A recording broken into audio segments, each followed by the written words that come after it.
திமுக கூட்டணியில் அடுத்த சிக்கல். தேர்தல் வேலைகளில் பார்ப்பதில் சுணக்கம். சிறுத்தைகள் மேல் திமுக வைக்கும் புகார்.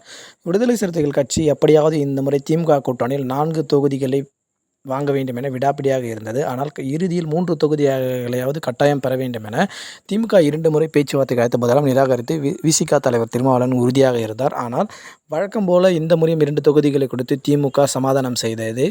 அப்போது முதலே சமூக வலைதளங்கள் மற்றும் ஊடகங்களில் விடுதலை சிறுத்தைகள் கட்சியினர் விழுப்புரம் மற்றும் சிதம்பரம் தொகுதியில் மட்டுமே தாங்கள் திமுக கூட்டணிக்கு வாக்களிப்போம் என்றும், மற்ற இடங்களில் நாங்கள் வாக்கே அளிக்க மாட்டோம் எனவும், திமுகவுக்கு தேர்தல் வேலைகளை செய்ய மாட்டோம் எனவும் சமூக வலைதளங்களில் பலர் தங்கள் கருத்துக்களை எழுதி வந்தனர். அதே நிலை தான் தற்போது நீடிக்கிறது.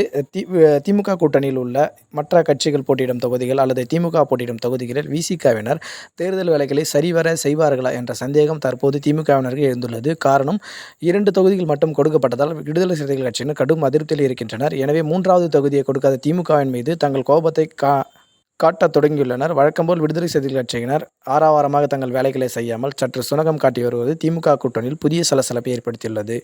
தொடர்ந்து அரசியல் சார்ந்த காணொலிகள் தெரிந்து கொள்ள நம்முடைய சேனலை சப்ஸ்கிரைப் செய்யுமாறு கேட்டுக்கொள்கிறோம். நன்றி.